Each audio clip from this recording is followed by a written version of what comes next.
the July 22nd or July Board of Education meeting. We always start our meeting with the Pledge of Allegiance. Oh, there we go. I pledge allegiance to the flag of the United States of America and to the republic for which it stands, one nation, under God, indivisible, with liberty and justice for all. Right, I want to start off by saying, as you can see, we only have 4 board members here today. I guess the summer has caught up on us too. We have 1 board member who's joined virtually, who can participate in discussions and in the meeting, but cannot vote on anything because she's not present. So we will go through our agenda. Just wanted to let everybody know. All right, we do not have any recognitions, additions and deletions. There are none, correct. No public communication on agenda items. I see this one on non-agenda items, which we will get through later. That brings us to item 5 in our agenda, which is the general consent agenda. Part of our general consent agenda today includes A, meetings of the June 1st Board of Education workshop, B, minutes of the June 16, 2026 special Board of Education meeting, C, minutes of the June 16th, 2026 closed session meeting, D, minutes of the June 16, 2026 regular Board of Education meeting, E, the treasurer's report of May 2026, and F, boys lacrosse cooperative agreement. May I have a resolution, please? Mr. Huff. Be it therefore resolved that the Troy Board of Education takes action to approve items A through F on the consent agenda. Support. Okay, moved by Mr. Huff, supported by Dr. Melton. Do you have any questions or comments on the items in this agenda? Do we have a timeline on when this MHSAA will make a decision on that agreement? They've already indicated that it's approved. Oh, okay. As long as the board approves it, then they're, Oh, okay, great. and then, by way of from a budgetary standpoint, we'll be going down from 2 teams to 1. Mhm. And there's a savings there associated. We built that savings into our budget Okay. number as well. Okay. So, but for the sake of the community, can you explain a little bit of what that is? The lacrosse Sure. cooperative agreement and Yeah. what we are trying to do. So from time to time, when numbers from participation numbers at one building, will go up and down. Lacrosse is one of those sports where ebbs and flows, participation numbers ebb and flow. We had been engaged in a cooperative agreement with other school districts. Typically speaking, when you have 2 larger high schools, the MHSA does not allow for cooperative agreements. There's a cap in terms of the number and the numbers based upon the enrollment in the high school. So typically, Troy, you won't see a cooperative agreement between Troy High and Athens because our numbers are just too high. And so they want to encourage you to cooperate, to have agreements with smaller schools. Like we had with Athens and Avondale. Like we would have with Athens and Avondale. We've That's had what we cooperative agreements with Berkeley for ski, and any number of gymnastics and so forth from time to time. MHSA in this case did allow for an exception, given we couldn't find anyone to cooperate, to have a cooperative agreement with. So they went ahead and agreed that if the board approved, that they would approve this agreement. And we're likely to see more of these moving forward as some sports continue to ebb and flow in terms of participation. So this means that Troy Athens and Troy High would compete as one school, As one school, similar to hockey or United Hockey Team, boys and girls. and that would save us about 50,000, is that right? Yeah, it's about 40-ish, I believe. $40,000. Is that right? Around that. Ish. No. Okay. That would take that total savings in athletics over 100,000. Okay, so that would add to the. That would add to, right. All right, thank you so much. Any other questions or comments on the items in the consent agenda? If not, all those in favor of supporting the agenda, please say yes. Yeah. Yes. Those who oppose, please say no. Okay, the resolution passes 4-0. Barely. All right, the next item on our agenda is personnel, and we have several items. Yeah, so Mr. Campfield is here. Mr. Pagel is on vacation now, so Mr. Campfield, Director of Employee Services, is here to handle the items A and B. I think. Okay. Mr. A, B, and D. A, B, and D, and listen, Okay, E. and then take care of Yeah, this. you have C. C. Thank you, Brian. Morning, Dr. Machewski, members of the board. I have a few resolutions for your consideration. The first personnel consideration is extension of administrative personnel contracts. The superintendent recommends that the administrative contracts of the administrators are listed below extended through June 30th, 2028, without tenure in the administrative positions and subject to the layoff provision in the administrative handbook where applicable as permitted by law. Thank you. This includes this is a resolution to extend the administrative contracts for all our principals and our assistant principals. And assistant principals for all our high schools, middle schools, and elementary schools. May I have a resolution, please. Okay, Mr. Huff.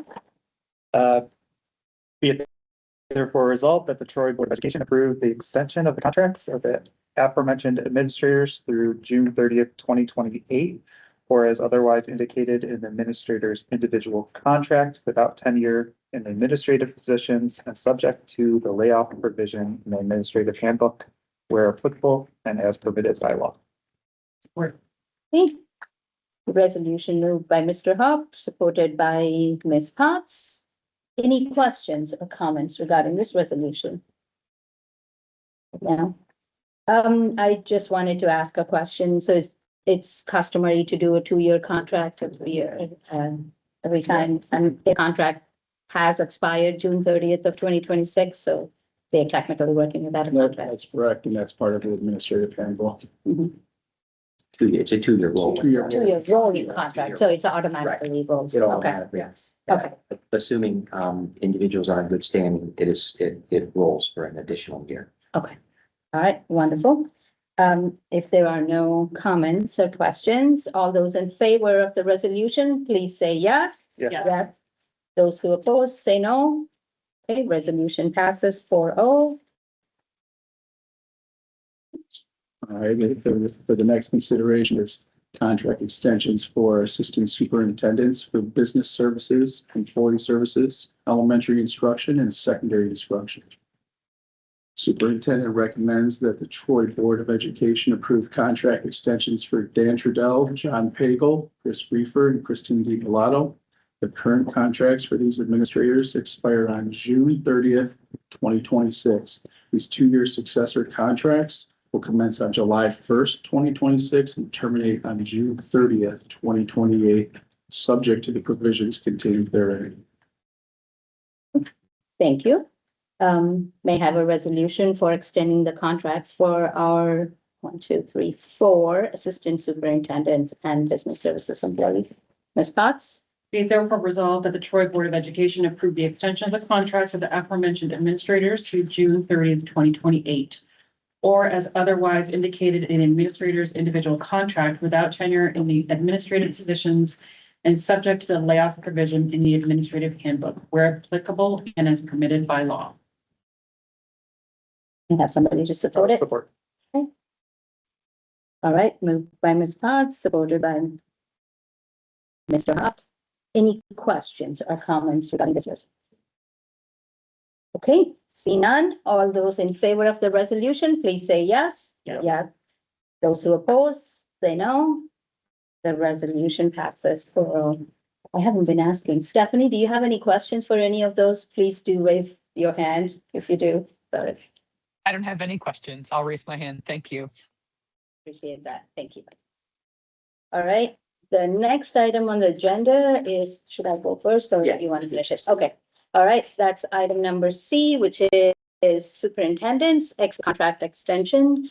The board has recently completed the superintendent, Dr. Machewski's performance evaluation and would like to share the following assessment to the community. The board's evaluation reflects strong, consistent confidence in Dr. Machewski's leadership across across all the 6 categories assessed. The board members praised his visionary leadership in advancing the district's strategic plan while prioritizing students' inclusiveness and instructional quality, even amid difficult budget decisions. His policy and governance work was marked by transparency, compliance, and successful updates to key conduct codes. In instructional leadership, he was recognized for advancing a new literacy curriculum, strong professional development, and sustained focus on core academic priorities.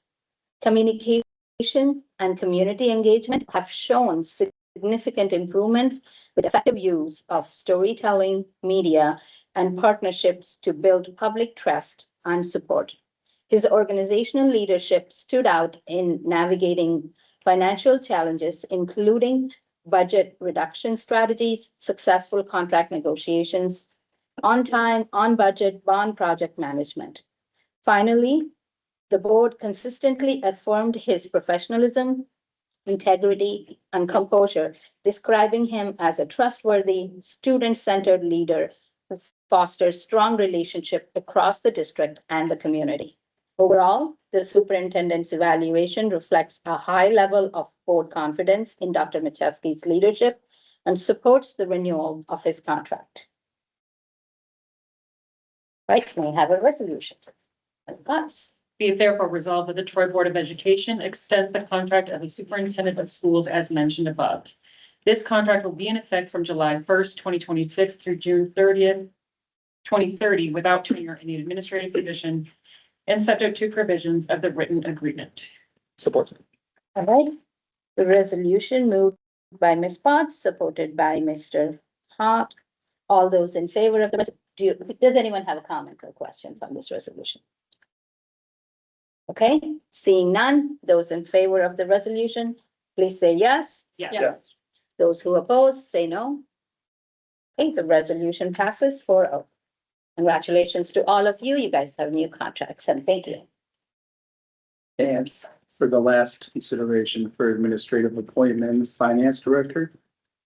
I'm pleased to recommend the appointment of Mr. Kyle Anderson to the position of finance director. Mr. Anderson has an accomplished 30-year career in school business administration, financial management, and organizational leadership.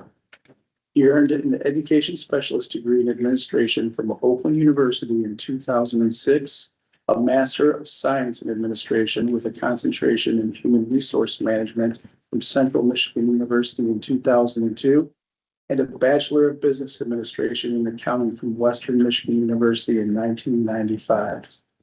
Mr. Anderson served as a financial manager and project accountant with Barton Mallow Builders, providing financial consulting services to Michigan K-12 school districts and supporting major district bond programs. He recently assisted Troy School District in an interim role in our business department. Previously, he held senior leadership roles, including Assistant Superintendent of Business and Operations for both West Bloomfield School District and Anchor Bay School District, where he oversaw business, services, transportation, food services, maintenance, facilities, budgeting, and long-range financial planning. He is also an active member in Michigan School Business Officials. With your approval, Mr. Anderson will begin his duties as Finance Director as of July 1st, 2026. Thank you, Mr. Canfield. We are asked to vote on a resolution considering the appointment of the Finance Director, Mr. Kyle Anderson. May I have a resolution, please? Mr. Huff. Be it therefore resolved that the Board of Education issues a 2-year probationary administrative contract without tenure in the administrative position to Mr. Kyle Anderson, who will begin his duties as Finance Director as of July 1st, 2026. All right. The resolution moved by Mr. Hop, supported by Dr. Melton. Any questions or comments regarding this? Congratulations. Thank you. Yeah. Not yet, we haven't voted on it. But we will. I just wanted to reiterate to the audience that this is actually a replacement position, not a new position. We had our previous finance director leave us recently? Correct. Okay, all right.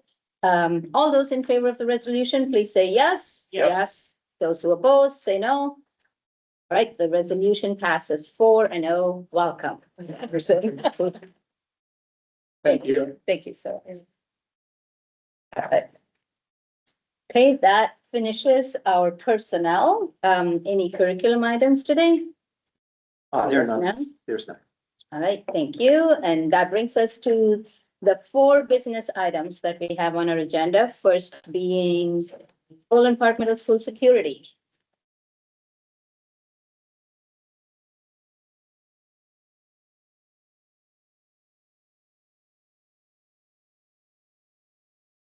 Stephanie, you should be able to see this hopefully. And thank you. So we have 4 items under business for today's meeting, 2 of which are related to Boulan Park Middle School. So these are bond expenditures. So as part of all of our projects across the district, we're upgrading the access control, security, the Epic paging systems as well. So Boulan and Larson and Athens are all getting Epic as they progress through their renovation. So now that we are into the demolition phase and construction phase of Boulan Park Middle School, we want to get this ordered ahead of time. That way we have those pieces of equipment in time for the opening in August of 2027. So this bid was split into 2 parts. So People Driven Technology has the access control and the video surveillance, so camera upgrades to that building. So their bid was $217,634. And then VSC, who was also the same contractor installing the Epic emergency and paging systems at the other buildings, also won this bid for $323,919. So the total would be $541,553.20, and then this would be funded out of the 2023. All right, wonderful. May I have a resolution for the paging security and paging system? Dr. Melton.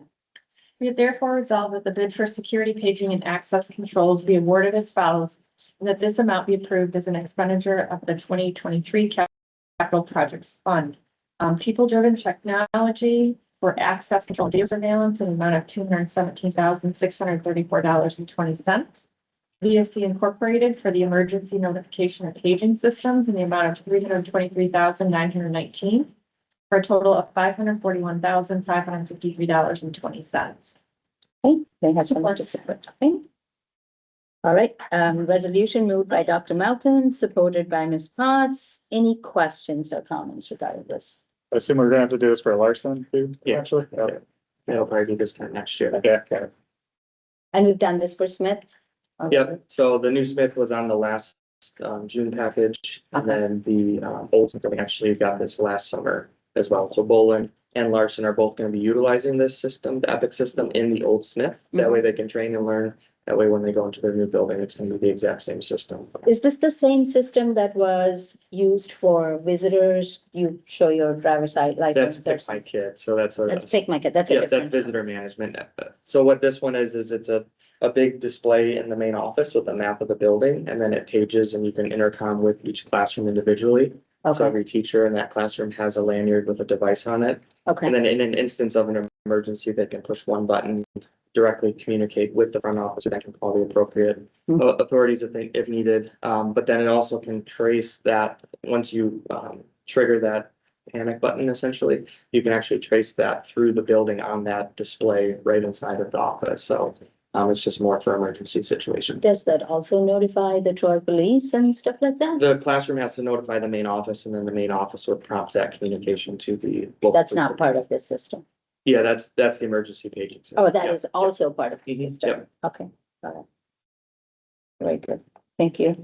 And does it have enough safeguards in place from like hacking and other stuff like that? Yeah, these are fully secure systems. And Isolated systems. Okay, that's my concern when it comes to video surveillance and all, if there is any kind of. yeah, we have malicious servers intent. locally here that we connect you to obtain the live footage. Okay. Sounds good. Okay, Stephanie, did you have any question? She's gone. She's there. Oh, She's she's not. here. Mhm. Yes. I don't have any questions. Thank you. Any questions? Okay, all right. If no questions, then we can vote on it. All those in favor of this resolution, please say yes. Yeah. Yes. Those who oppose, say no. Okay, resolution passes 4-0. Thank you. Right, the next is our Boulan Park Middle School classroom and specialty AV systems. So this bid pack went out, and this one primarily covers all of the classroom audio visual technology. So this is gonna be the screens and the speakers, everything within that, and then also covering the larger spaces, such as gyms, music classrooms, the commons areas. So this is gonna cover all of the technology inside of that building as well. So for this project in particular, we had Intercomp doing the classroom AV, so they've done all of the AV over at the New Smith Middle School as well. So their bid came in at $135,850. And then Specialty AV is Digital Age Technology, who's very prominent in the school world for specialty AV. So we've worked with them quite a bit in this district as well. So that came in at $315,001. We do like a small contingency with this, just as we get into different spaces in a new building. There's often ads requested by that building, so we typically reserve about 10%. The goal is obviously not to use all of that, but it provides us with some flexibility to work with the building directly, especially as they get into that space and start using it for the first time. So grand total bid $495,937.18, and this is funded through our 2023 bond fund. Okay, we are asked to bid on the classroom and specialty AV systems. May I have a resolution, please? Okay, Mr. Hutt. Be it therefore resolved that the bid classroom audiovisual and specialty audiovisual be awarded as follows, and that this amount be approved as an expenditure of the 2023 Capital Projects Fund. Classroom AV, Intercomp TSG for $135,850.98. Specialty AV Digital Age Technologies for $315,000.01. Contingency of 10%, $45,885.20 for a total of $495,937.18. All right. Resolution moved by Mr. Hutt, supported by Ms. Potts. Any questions or comments regarding this? I just have one question. With this particular contingency, the way you phrased it is it set aside so that once the teachers move in or staff moves in, if they find that they need something, so this is not something that's going in up front, it's like held kind of back. Yep. So we that- reserve those Okay. dollars as more pre-approved by the Gotcha. board. That way we have the flexibility. If they enter that building in August and they say we need a TV in this space, then we can order and charge it to that contingency. All right. Thank you. Yeah, I also have a question. Can you elaborate a little bit on the classroom audio visual? So other than the TV, what other kind of equipment are we talking about? So every classroom has a clock, so It's not they're out here. in the hallways now, but so they're digital clocks that integrates in then with the Epic system. So you can actually display things on those clocks. And then you also have the speaker mounted above if a teacher wants to project to the TV. In that classroom, we have the big screens in each The classroom. speaker. And then from there, the individual microphone as well, that is part of the Epic system, can serve as a microphone to that classroom speaker. So if it's a larger class and the teacher wants to amplify his or her voice, then they can do so. Okay. And these are in every single classroom or also in the open areas? Some in common areas as well. Common area. Just depends, like we don't have screens necessarily in every commons area, but we're gonna have the speakers in the commons areas, the clocks with the digital signage on it, and then in the classrooms as well. Just curious, what are we doing with our old TVs that are in the old Boulan Park? They went to Troy High. They went to Troy High? Yeah, they were less than 2 years old, so Okay, we were kind of reserving them that we didn't have to pay for storage and then move them back. We just said they're new enough, we'll shift them over. Okay. Throughout the district. and the Troy High stuff were really Was much old, older. much older. Very good, thank you. All right, any other questions? All right, if we don't have any, all those in favor of the resolution, please say yes. Yeah. Yes. Those who oppose, say no. Resolution passes 4-0. Thank you. All right, next on our agenda is Troy Robotics Center lease. So we are.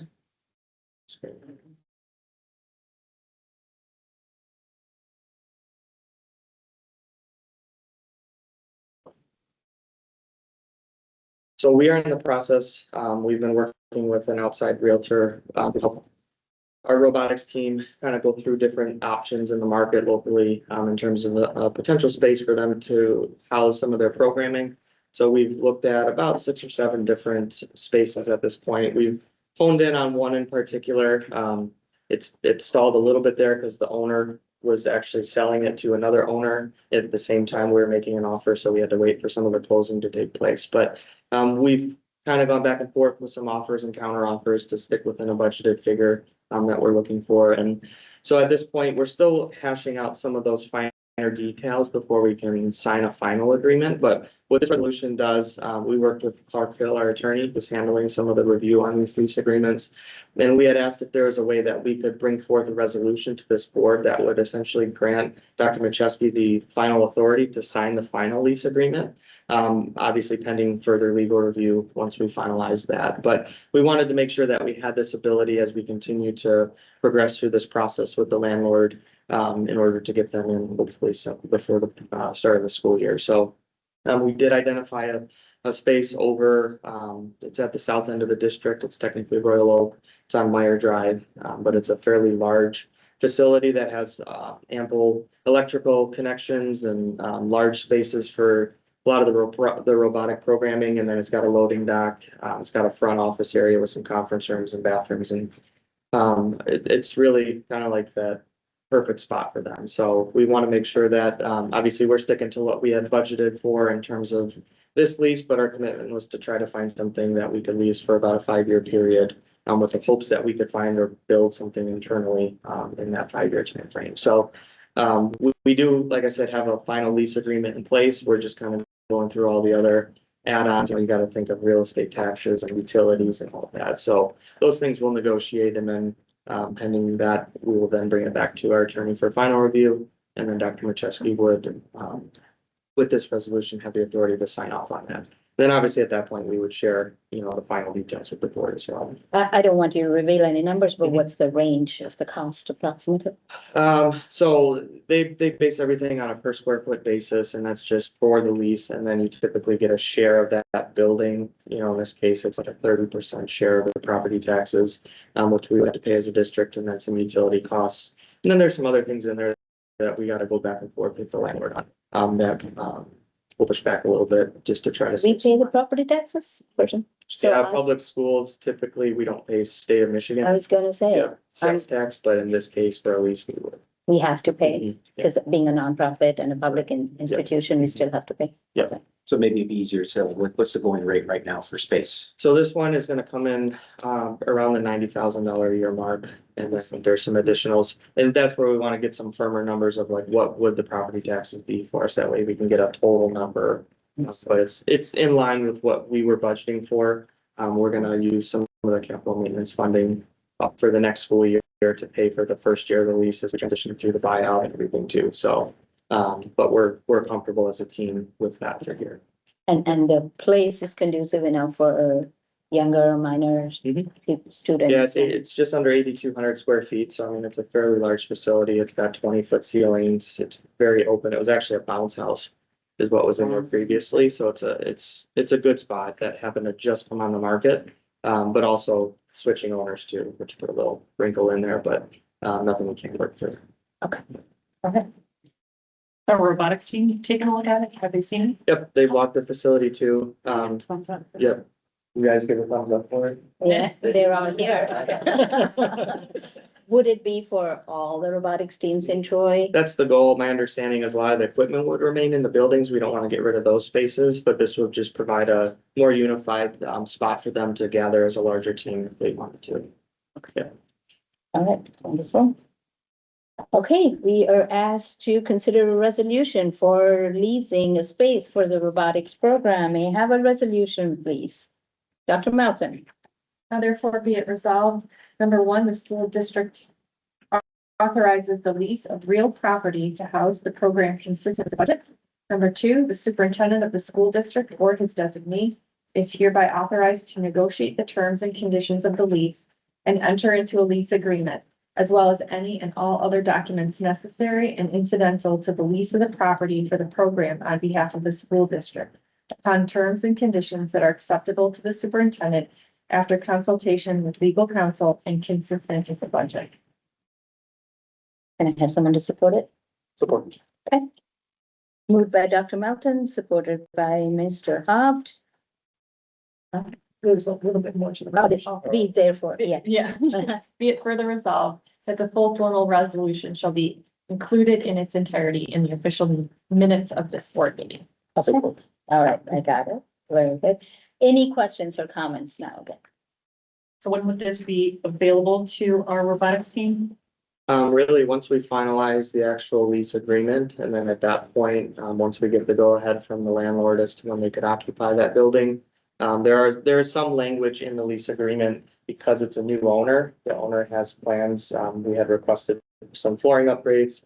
They're gonna paint a little bit. They're gonna paint the exterior of the building, some landscaping work as well. So some of that may happen after occupancy, if we come to a final agreement. So, our goal is hopefully within the next 30 days. Okay. Yeah. So for the school year, upcoming school year. That's the goal, yes. Very good. So I have a more general question. I know this is a lease and, would it, how would the finances or numbers worked out if we had owned the property or have a property that could be used? I wondered. So in essence, what would a property like that cost? Or not Just to that, buy. but build something among in our own buildings. Yeah, or it have really fin- just depends on the size of what you're gonna build. Going right up, a new build or even a renovation is probably $350 a square foot. So something like this would be, $350 per square foot times 8,000. I mean, it'd be a pretty sizable number to build. Which, as we look at Athens and other spaces around the districts and, we're constantly assessing every year, but that's what we want to look into. Get this lease, get them the space to operate for now, and then let us kind of go through the entire district and ultimately Find the decide best. what might be the most appropriate avenue internally. Okay. Yeah. And as we are building Athens, would there be a possibility to have a location for us? Yeah, so Athens, that first project kicks off in the spring. That's gonna be primarily the addition piece. And then as we look at the renovation of the rest of the building, that's where we could assess whether or not we could fit something in there. At that point, though, you're talking 3-4 years down the road before that starts. So that's why we're looking at a 5-year lease right now, Okay, just to give us adequate time. But yeah, the intention would be to have space, adequate space built into our facilities as we complete renovations moving forward, Athens, moving into the renovation at the end of the bond at Troy High, work that we're doing at Boulan and Larson and so forth. But in the short term, we recognize in cooperation with the Robotics Foundation that we need to have a space immediately so that they can continue their good work. the money is coming from the bond fund? So or we have a general capital fund? maintenance fund right Okay. now that had just over $600,000 reserved prior to our bond. So fortunately, the voters supported that bond and that allowed us to just reserve those dollars in a separate fund. So the thought was for this upcoming school year, in light of the large scale reductions, we would fund the first year of the lease out of that money. And then each year kind of assess how we want to phase it. And legally, that's allowed, used to use the. Yeah, capital it was general fund dollars that were just shifted into a reserved capital maintenance fund Oh, is it? for repairs across the district. So there's no restriction on it. Okay, so it's not a separate fund funded by a different, It's a separate fund, but the money was transferred out of the general fund, which is where repairs normally came from, but they wanted to build up some money to pay for larger scale repairs. But with the bond passage, we have not used any of those dollars at this point. okay, so the first year, we're gonna use that money. Correct, yeah. And then we can circle back as a board in the spring and assess if we want to do that for another year, depending on our finances at that time. The reason I ask is because general fund money is super important right now. Yep. So we're trying to see how to best use other funds Yep. for this, so. Yep, this felt like an appropriate use of those dollars, just it's not often you have to find a robotic space, so. Given that those dollars are sitting there, it helps buy us some time, by not having to charge into the general fund next year, but then also look longer term at internally, do we have bond dollars that could support some type of project? Okay. Thank you. Stephanie, have any questions? I guess Nope, not. I'm good. Thank you. Thank you, Stephanie. All right, then, we're gonna vote on this resolution. All those in favor of the resolution, please say yes. Yes. Yes. Those who oppose, say no. Okay, resolution passes 4-0 Troy Robotics has a new place.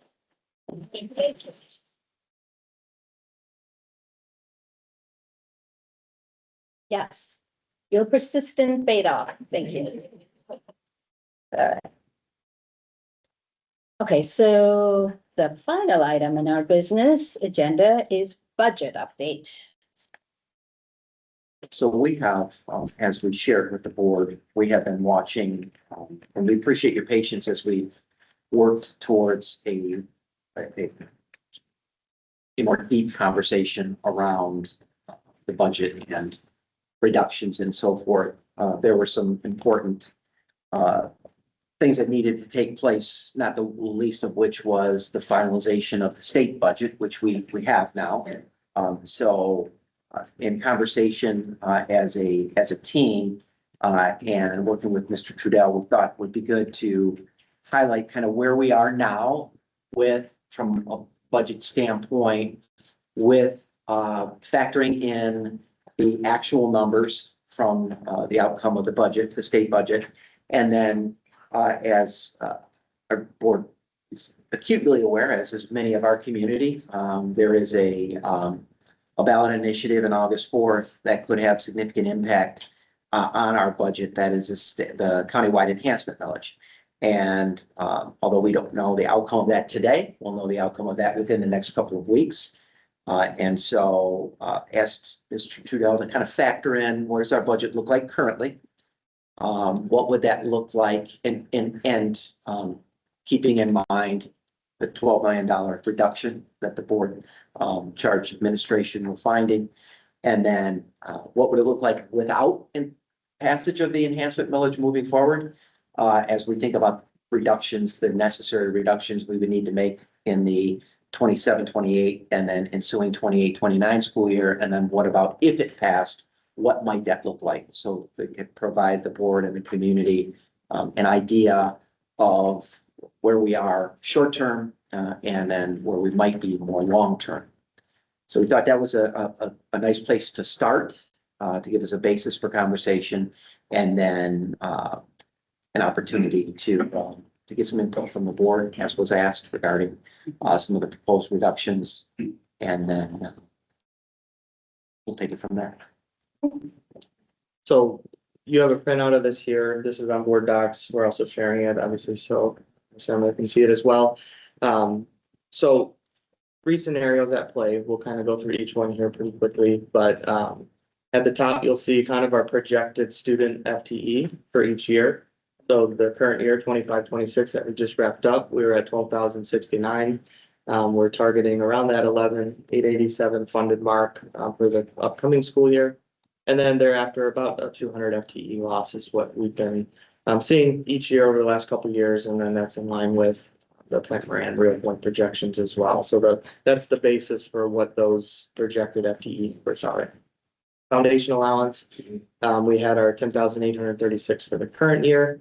And then the state of Michigan did bump that up. So all of the numbers here do reflect the revenue piece. Nothing has officially been sent to us, but based on the estimates that are being provided by the state of Michigan, those have been included in the 26 and 27 numbers as well. That way we have the most up-to-date information. From the budget side, we did come a little bit ahead from where we were from an original budget, which is good. The state of Michigan does provide some enrollment stabilization funding for districts that are losing FTE each year. Historically, that has been just looking back to the prior year. And then you get a blend of the prior year and your current year, and then you get an additional pot of money. We've been getting around the $600,000 mark per year towards declining enrollment. The Senate pushed and it went through into the final bill, a 3-year average of that now. So they're actually going back 2 more years, and then they're blending that rate. So we went from 600,000 up to about 2 million in enrollment stabilization funding. So it's about a 400,000 or $1.4 million increase there. And then there was a pretty large increase to 31A at risk and our section 41 bilingual funding as well for ELL students. So that was another $600,000 that was added. So what the state did there is they now have a weighted formula for at risk and EL funding.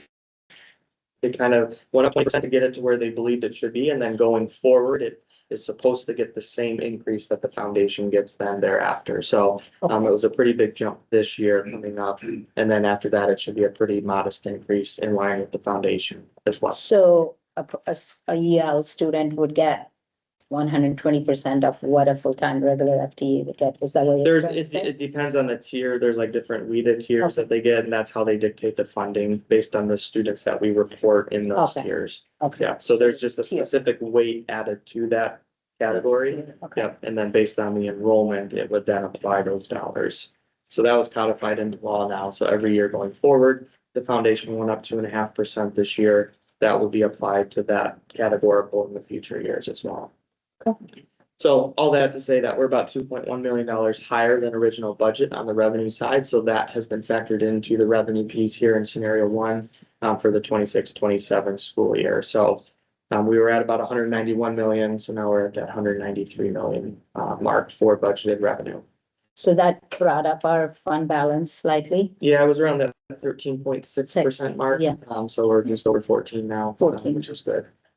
So What was the, and I don't know where this might be in here, but the total savings, and we had the estimate of the severance incentive plan. that would just, it's integrated into that $12 million Okay, number. Yeah. Gotcha. So you'll see in this scenario one, this assumes, this is what we've been using all along, where there's no enhancement millage. And let's look out 3 years to see how do we have to restructure our expenditures. So you'll see nothing for the enhancement millage. And then under reductions, that 12 million is the number that was just embedded into the original budget. So that is based off of our original budget there. And then in 27, 28, and then 28, 29, internally, we have been looking at around $7 million in reductions over each year over the next 2 years after this school year. So that number is really largely driven by that fund balance percentage you see there on the bottom. So trying to slowly work our way back up to that 15% mark. Obviously, the only way to do that is to add back to fund balance. So we could cut more than that, but we wanted to find a number that we felt like would still be a sustainable number to actually hit in terms of that 7 million. But again, obviously, without an enhancement millage, you're looking at another $14 million over 2 years after this upcoming school year. So scenario two looks at if we were to sustain that same reduction model over the next 3 years, so the 12 million this year coming up and then 7 million each of the 2 years thereafter, but factoring in an enhancement millage. So if the enhancement millage passes, for next year, it's approximately $8.1 million in the first year. And then that would go up typically by the rate of inflation each year. So that's factoring in a 2.9% increase for 27, 28, and then 28, 29. So I try to highlight those in green just so you can see it broken out above our general revenue that we're currently getting. And then the reduction. So you can see there, if the enhancement millage passed, even with cutting $7 million in those last 2 years, you're going to be hovering around that 18% mark. Okay. So scenario three, I said, okay, let's look at if we could reduce those future cuts from 7 million down to 3 million each year, assuming the enhancement millage passes, this is what your fund balance would look like then thereafter. So getting us closer to that 15% mark. So yes, the enhancement millage helps drastically, but we still have some restructuring to do then, even in those final 2 years, if we want to get that number back to that 15% mark. And then our goal is, we do our audit typically in the month of August. So once we get our final numbers, we can plug those into the 25, 26 column. And then that would then just update this model into the future years. Is there any more insight into that 12 million and where we stand to what sections we're looking at? In terms of like, Yeah, so now that we have our teacher retirements finalized and we have those numbers, and there are a lot of things that were moving parts in that 12 million reduction, right? Yeah. So do we have a little more solidification on that you can share? Yeah, so we had budgeted as part of that 12 million, we said there would be $1.5 million in savings from the buyout if we rehired everybody. So that number, because that number was based off of around 50 being fully replaced and taking it, our number came in just over 100. Well, from the teacher, 61 yes. teachers. Teachers, we had 67 teachers. or 67, okay, Actually 64. We okay, had a couple revoked. But grand total across all groups was just over 100. So that number is likely going to be closer to 2.5 million, from the 1.5 million. So that's where we as a team have to look at. That 2.5 million just kind of shifts up to where the 1.5 million was, and then that leaves about $1 million remaining that we can look at that pot of money. In terms of whether or not we can sustain certain positions, or knowing we still have to cut $14 million in future years, we could just leave it as is as well. okay. I mean, I guess the thinking is you don't want to hire somebody who you need to let go next time, so you want to be very strategic in who you hire back, Yeah. right? Yes, because between the buyout and the 12 million, we have a lot of it was just simply through attrition. As vacancies were occurring, we just didn't fill them. And taking into consideration also that even if the enhancement millage were to pass, we're still gonna be looking at some significant cuts. So that's, I'm sure, part of your Yeah. thoughts in terms of staffing as well, right? Yeah, exactly. I mean, the reality that we're working with is, and this is what happens after you do any type of severance, a buyout, is you should expect, and the company told us that you should expect for the next, at minimum, the next 2 years, you're not gonna have any attrition. You're gonna have, most, they told us next year we should expect for three. Wow. Three-ish, and then maybe 5 the next year. So very, very minimal. So any reductions moving forward are likely done through layoff. And we have been successful in, for the sake of the audience, we've been successful this go around through the severance to not have to lay anyone off in any group. And so we were able to do that through moving some folks around and so forth. So not everyone is where they may necessarily want to be, but everyone has a position. And we've not had to lay anyone off. And that would certainly be my recommendation moving forward. We not put ourselves in a position where we would have to lay someone off. That would be, I think, the worst thing that we could do. While also recognizing, and we see the other side of that, while also recognizing that we don't want to cut ourselves too thin to the point where we can't provide services, we can't provide the supports necessary for students in our community moving forward. So there's that needle, if you will, that we have to thread there to put ourselves in a position to do what's right for programming, to do what's right for mental wellness, safety, and security, and all of those things that we value, whilst also keeping in mind being fiscally prudent and not putting ourselves in a position where we're going to have to lay someone off moving forward. So that's the delicate dance that we're trying to maneuver through right now. We do know that there's some additional savings that we have, to Dan's point, with the severance. The question then remains is, do we push that forward, knowing that there are potentially other reductions, or we wanted feedback from the board in terms of if we were to look at undoing, if you will, or slowing down some reduction, what might that look like from the board's perspective? And what we recognize that the timing on this was such that we had to work through this severance process, and it did not allow board members a lot of opportunity to provide input. So we recognize that and value that input and want to be able to utilize that input moving forward. And also acknowledging that we've got a couple of weeks here. The ballot initiative on August 4th, that potentially changes a significant amount of this conversation, right? It changes this conversation one way or the other fairly significantly. We certainly want to give ourselves the time to be able to see the outcome of that and factor that into the decisions that we make impact us at the start of the school year. Any comments from you?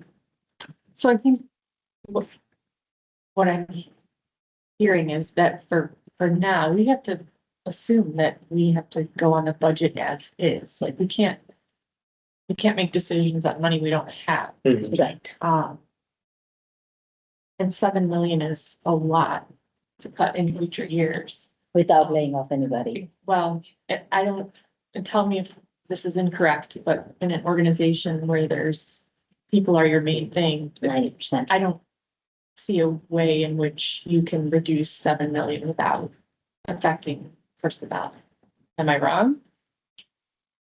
No, I don't, Okay. no. I mean, we will continue to be strategic in terms of,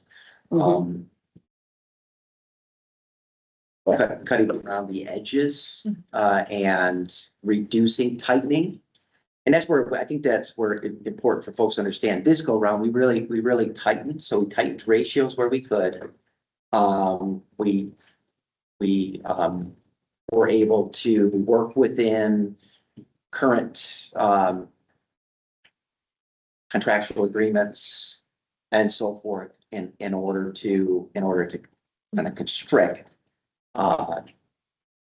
But yes, it would likely, we're likely talking about programming cuts, which equates to people.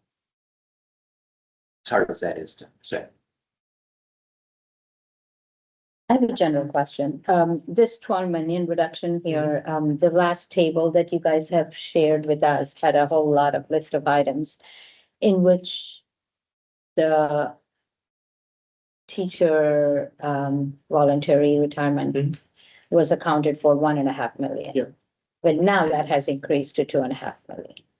Approximately, assuming you're replacing everybody, but if you don't, that would be a tiny bit more possibly, right? Right, and then those There's a- really fall in the rest of the list then of the don't replace, because we're removing. Oh, you remove it. Yeah. Okay, so on the rest. We don't want to double count it, so. Yeah. Okay, so the potentially, if we keep that list the same, are we saying that would come to 13 million in savings and that potentially could reduce next year Correct. by a couple of million? Right, that would reduce Because- that $7 million moving forward, right? Mhm. Exactly. Yeah, 7 million moving forward. Yeah. Correct. And then whatever additional savings we find Mhm. comes off of that, makes that reduction even less impactful. It's the compounding effect that really gets us. And I think that's the piece that blame our community at. That's the piece that most folks just don't understand. It's the compounding from year to year that creates the challenge for us. And Yeah. that was also why it was important for us to know what our contractual agreements were moving forward, so that we could budget for those and so forth more long term.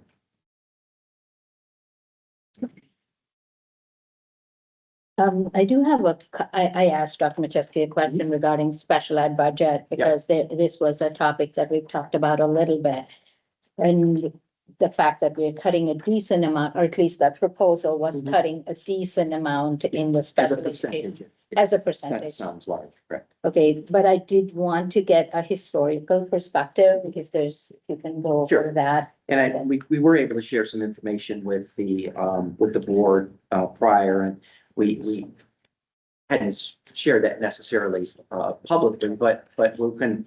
So the question was, where were we pre-pandemic in terms of some of the staffing levels versus where are we now post-pandemic? So from a special education standpoint, between 2018 and today, or where we ended the year, we increased our costs increased about $12 million. So our expenditures increased over that period of time about $12 million. And during that same period of time, the number of students identified with IEPs went up by 34 students. So the number of IEPs went up by 34. The expenditure itself went up 12,000 or 12 million, just a little over 12 million. So a lot of that had to do with the fact that during the pandemic, we had those ESSERS monies, and we were directed to to spend those monies to support students. And that's exactly what we did. We directed those monies to help support students. And we added staff during that period of time. We just didn't right size that staff over that same period. So when the monies were gone, we didn't immediately right size staff. Our goal at that point was to spend the 23, 24, 24, 25, and then 25 into 26 through attrition. We would start reducing staff during that period of time. And we attempted to do that. We just didn't get the attrition savings over that period of time that we wanted. So we couldn't bring down that staffing number over that period of time as quickly as we would have liked to have. So I would liken this to this is a right sizing from my perspective in terms of the number of students we're serving in relation to the amount of resource we have to serve those students. So we're more right sizing based upon the revenue that's no longer available to us through the ESSERs. And the key here is recognizing that any student that has an IEP will be serviced accordingly, according to their IEP. That's something we're obligated to do and will absolutely do. So any student that needs that will be serviced based on the staffing models that we put forward. So during that period of time, where did we add staffing? Well, we had social work staff during that period of time. We had some counseling staff during that period of time that went to help support students. We had an increase in the number of student support aides during that period of time. And quite frankly, we could afford it. That was an allowable expense through those ESSERS dollars. So we rationalize utilizing that. Again, as those dollars are no longer there, you'll see that those are some of the areas that we recommended some reductions in. Again, for the community to know that we did not eliminate eliminate any program or any service. We simply are reducing in some of those areas, tightening ratios and so forth in an effort to just bring our staffing more in line. In the handful of districts that I've worked with for the last couple of years, very common theme, discussions are going on in those districts, same kind of deal, the right size to pre-pandemic. Yeah. If it's any concept, yeah. Dan, I did want, if you go to the table back again, the one that you're showing before, where do our 26-27 budget come in that same table, the numbers? So, Which one do you want to see? the one where you showed special ed IEP cost for 2018 to 2019 and then 2024. Yeah, that one. So if you had to put in our new budget, 26-27 budget, where would that special ed cost fall?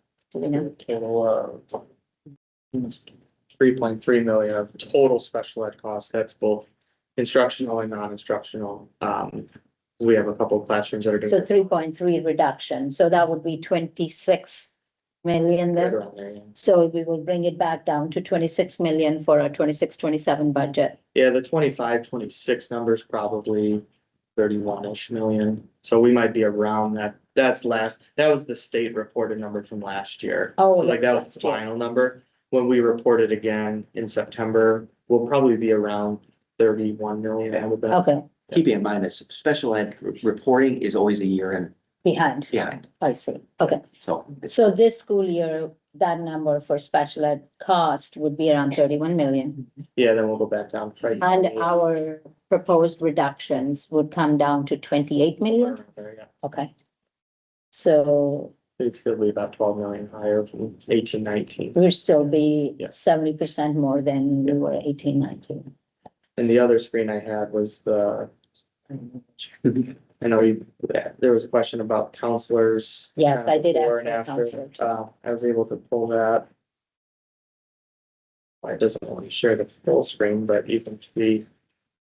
So I just looked at the payroll system and totaled out the number of guidance counselors in 18-19 and then the total number of social workers. I believe we had 2 on our reduction for counselors through attrition. Yeah. So that would get us back to 22.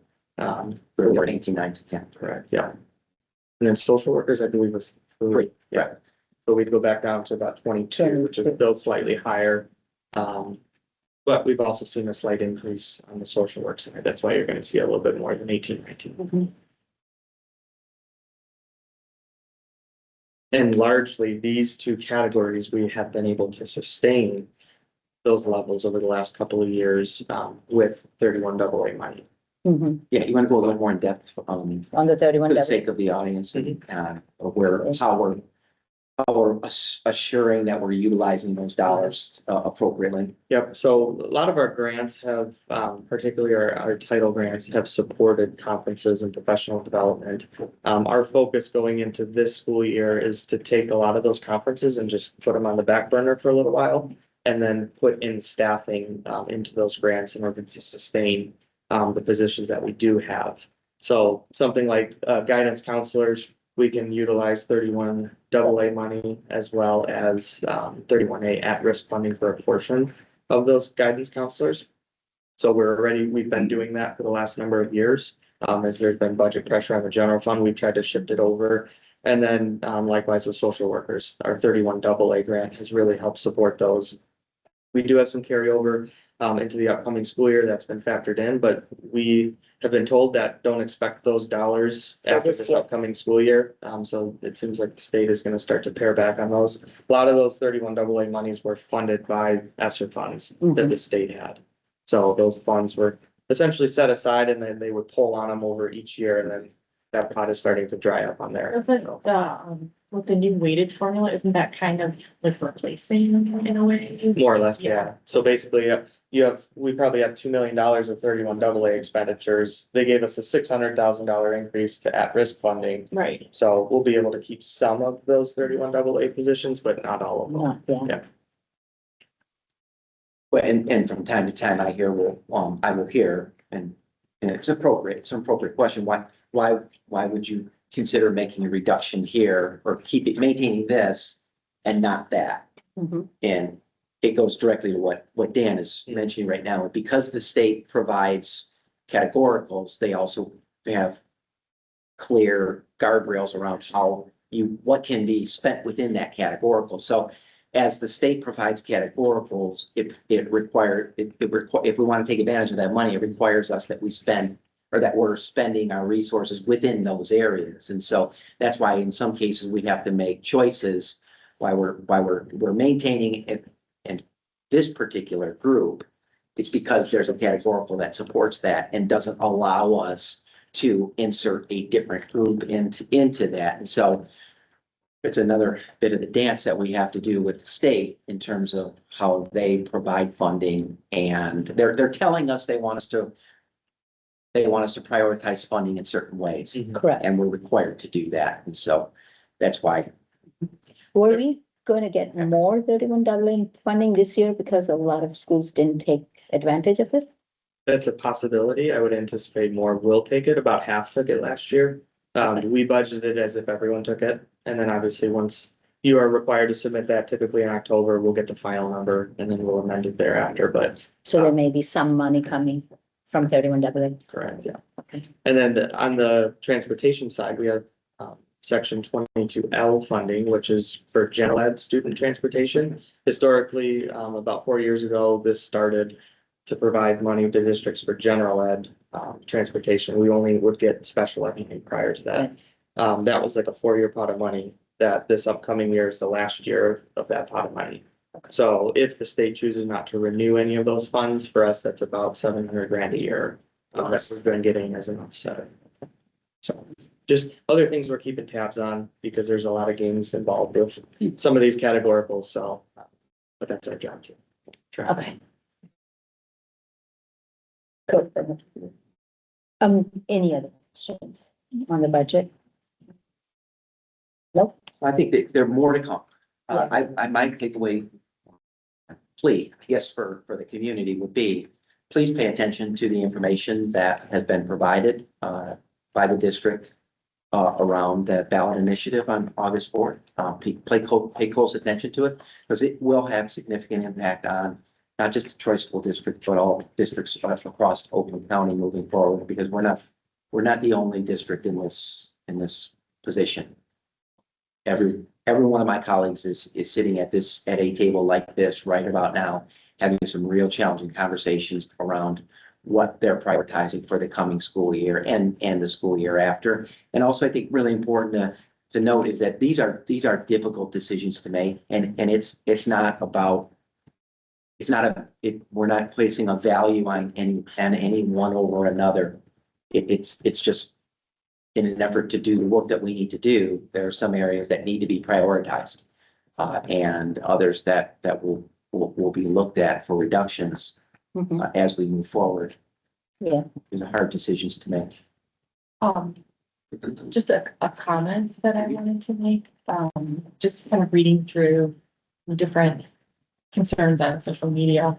One of the comments was, that millage money coming back and supporting teacher, staff, and students. Obviously, if we have more money coming in per pupil, we can look at some of these proposed reductions and make some decisions around that. But I think people aren't aware also that our 3 contracts with the TEA, TUSSIP, and TUSSBA also include clauses that would Increase the cost. Their pay.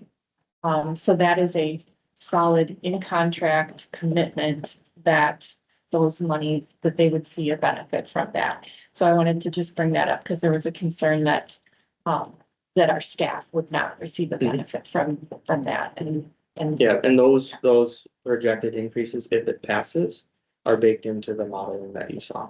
Okay. Thank you for saying that, Dr. Mel. That's important. Thank you.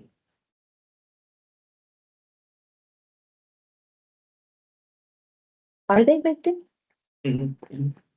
Because I see the expenditure remain the same between enhanced millage passing or not.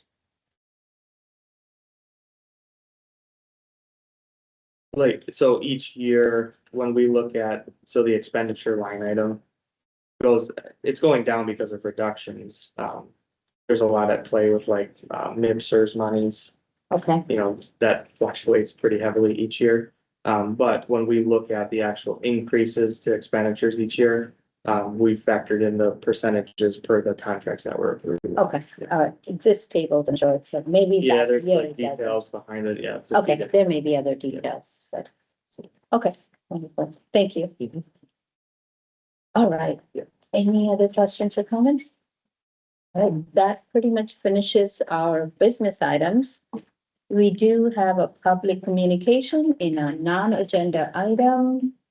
So we have Mr. Jeffrey Switlip. What spot you want me to stand? You can come sit You up. can sit Oh, over I here. can sit, okay. So I got a 3-minute time limit. I'll try to go fast this time. This is the second time I've come before you guys. Same topic. I remember last time I said I wouldn't bring it back up, and I'm not. I do want to make one small comment though, which is that I took the money that I had to charge and I invested it into the class to give away as freebies, and it really made the class a lot better. And so with all these young people in the room, I wanted to share with them that even when you don't get your way and you think you've lost, if you keep an open mind and a positive attitude, you can turn it into a win, because that's kind of what happened with that situation. When I speak before the board, I do want to be clear though, I'm speaking as a parent. Vendor is very much a small side thing for me. I think of it as being a coach. I'm not making any money on my class, and I don't plan on doing it after my son moves on to middle school. If you guys have ever been in a situation maybe where you feel like somebody is telling you that they don't want you to do something, and you keep hearing a lot of no's, and you keep dotting your T's and crossing your I's and thoroughly reading through the policies, but the vibe that you keep getting is go away. That is to an extent how I sort of feel about our enrichment program. In June, an email was sent out to all the vendors, about 90 in total, informing them in bold red at the top that the policies were going to change. The policy review was conducted closed door. I can't quite understand why that decision was made. I've spoken to Matt Jensen about it. I find him to be a person of integrity and honesty. But I just don't quite agree with that decision to conduct the policy review closed doors. It affects 90 vendors and lots of students. So I thought that parents and vendors should have an input into what those policies will be. I submitted my class stuff in late July. I received email back saying that the days that I want to enroll and to hold my class are not available. They're doing it on a first come, first served basis. That's a fair policy. What's unfair is that policy was not documented. It was not shared with anybody in the original email. I couldn't find it anywhere. I wrote some things down. When my class first started, there was an enrichment flyer sent out to all Hamilton families listing off all the classes. Mine wasn't included. Just got missed. I want to believe that that was an honest mistake, and I try really hard to believe that's an honest mistake. My current situation is this. I gladly readjusted my classes to pick 4 dates in November. I said, okay, I'll do those dates, I'll adjust. That seems like a fair policy. I can adjust. I am currently being told that I cannot use those 4 dates unless I rearrange my class or offer it at 6 p.m. And I cannot figure out the rationale for that. I've been going over it in my head for 3 or 4 straight days. Dr. Majeski did offer a meeting for me, and I appreciate you for that. And I'll be meeting with him tomorrow to discuss it further. But I've got those days. They say you've got 4 p.m. Hamilton every Monday in November, but you can't teach it as a 1-day class. You have to restructure your class for it to be 16 students, 4 days. You can't do 16 students, total of 64 students on 4 separate days. Unless you switch your class to 6 p.m. Your 3 minutes is up, but if we can talk outside. Thank you. Thank you. Thank you, Richard. I look forward to talking to you tomorrow, Mr. Swift. Thank you. Thank you. All right, that concludes the public communication section of our agenda. Brings us to other items. We can go around the table. Ms. Potts? No, Dr. Melton? Oh, no, ahead. I did want to ask Mrs. DePlato just to give a brief update where we are with bond projects, specifically Smith. Yes. As is typical, still the finish. So. I have some great updates for you. I think it's important, and I'll frame it a little bit with, there's more than just Smith going on in our bond. So our community, made quite a significant investment, and we've been working very hard to fulfill the commitments that have been made. So I will share just briefly some of the other things that are going on and then dive a little bit into Smith. So we are underway with looking at some window replacement across the district. I think that's an important piece because our facilities review committee, which did go into all of our schools, talked about ensuring that we have safe infrastructures for our students. So specifically right now, we're looking at Troy High School, which we all know is quite a bit of square footage to look at. So Troy High School and the inventory of needs that are going on there, as well as Troy Union and Waddles in specific spaces. So for window replacements that are coming up, we've completed soffit work at 4 of our elementary schools. So Wasp, Bemis, Hamilton, and Barnard. So Bemis's finishing touches are coming on this week. So that's really brightened the entrance for all of those elementary schools. Baker Secure entrance that work is underway and will be complete and functional by August 10th. So that does secure the right side of the entrance when you walk into Baker Middle School. So there's a nice secure vestibule for our families as they come into Baker. At Troy High School and Barnard and Bemis, we're installing operable walls in between some spaces. So that work is underway. At 4 of our elementary schools, we've had toilet rooms being updated. So very exciting work. That's at Martell, Costello, Schroeder, and Troy Union. We are learning quite a bit during that process as we track for phase 2. So phase 2 is in the summer of 27. So this is summer work that will be going on across our elementary schools. At Troy High School this summer, we stripped and updated the auxiliary gym floor. And so that is fully functional. That happened at the beginning of the summer. So we're really happy to have that space for our Troy High students when they come back. We've put in place a fob system at Troy High, with some new badges that will be used by our teachers to be able to access that building. So Troy High was one of our only buildings that didn't have fob access. And so that will be very helpful as we think about safety and security across the district. Those badges are also badges that we're using here at central office. We'll be using at services, and we will be rolling out across the district. So that links really to a lot of our safety and security work that we've been taking on this summer. Also at Troy High, the Troy High track is underway. So that began even before the end of the school year and will continue all the way through and probably past tryouts. So as we hit mid-August. So we do anticipate a little bit of a disruption as we hit the beginning of tryouts, but we do know that by the week of August 24th, we'll be ready to go with the Troy High track. So before we start football season. That's the track around the football field? Correct. Yep. Okay. That's right. We didn't replace that when we did the football field? Nope, we did Athens a couple of years Okay. ago. So Troy High was up last year, maybe Athens 2 years ago. At Athens this summer, we have taken on the Athens gym. So I do believe that our students and community will be pleasantly surprised when they are welcomed back into Athens. It's been updated in paint, moving to new shades of red and gold and gray. We've also replaced the railing. The gym floor has been stripped, and they're working through that process of painting the gym floor. There are new bleachers in that space as well. It'll be ready for the start of school, so we're very excited about that. There'll be some dugout work underway at baseball. We have to replace some dugout issues, so we'll see some construction continuing on the outside of Athens over there, probably just through the month of September into early October. And then we have furniture being installed across the district. So Smith Furniture is in progress. Troy High has some new furniture, and then the Troy Center for Transition has new furniture being installed this summer. So we've taken on spaces that haven't yet been touched. And then Smith, we arrive at Smith. So Smith construction is hot underway. The building every day looks a little bit different. We are fully on track to have students in that building so that we can begin the school year at Smith. Our completion of that front entrance will likely be the week of August 17th. So as we are thinking about how close are we coming, we're coming close. But they're working hard. The other place where we're going to see a lot of work over the next few weeks is the road coming in from Livernois. So right now, as you drive by, you'll see that's not quite ready. They're working very hard with the Road Commission and the City of Troy to be able to ensure that that pathway is ready when we start school. We do have a complete parking lot off the back of Smith, so off of Donaldson Road, that will eventually be our staff parking. That will likely be where we're welcoming folks for the next few weeks as people get into the building. That is a nice space for them to be while we wait for the formalization of that drive in. The gym at Smith is one of the last spaces to be finished. That is underway, and in a minute here, I'm going to show you some pictures of where that is. But we anticipate almost all of the significant components of Smith being complete that week of August 17th as we welcome students.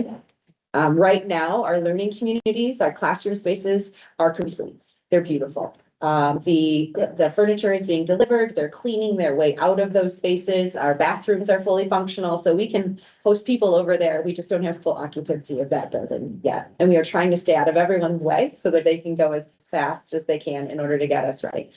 We're working through all the safety and security in that building as well, building out maps, working with Troy Police Department, making sure that the partnerships with all of our different agencies are included as we get ready to have students in that building in that week.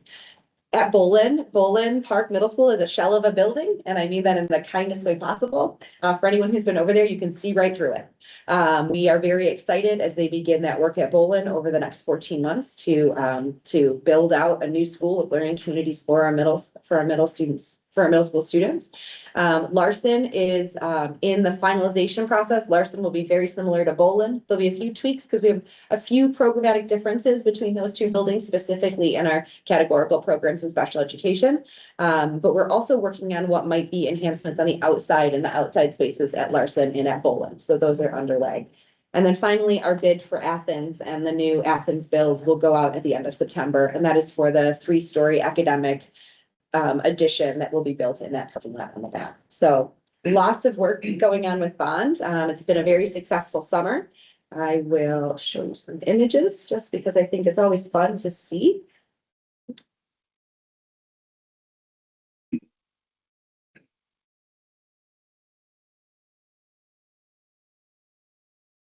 Seven one six six.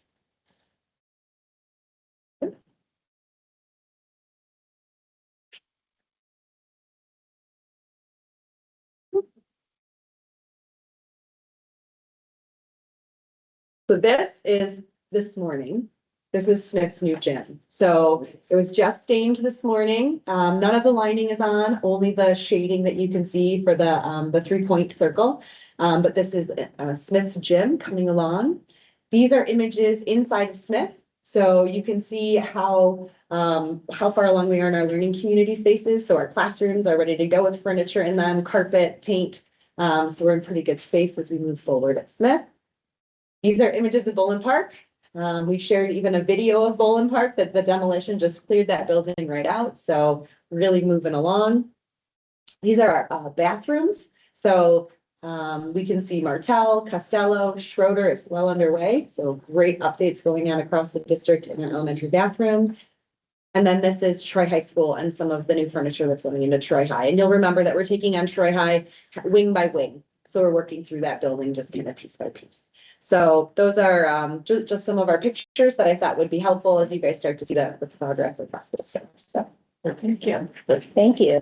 Quick question about the elementary school playgrounds and the additional equipment that we're going to go in. Any update on that one? sure, I'm gonna look this way to my team. Okay. Dan and I have been working together, along with Rob Carson, and I think we talked to the board last night about getting feedback from students and feedback from the community as well. So we worked out kind of a timeline and the pace at which the other projects are department based. And it worked out to be about $50,000 per building every other period. And they're working with Dan and the team to talk about when and how those projects will fit into the timeline.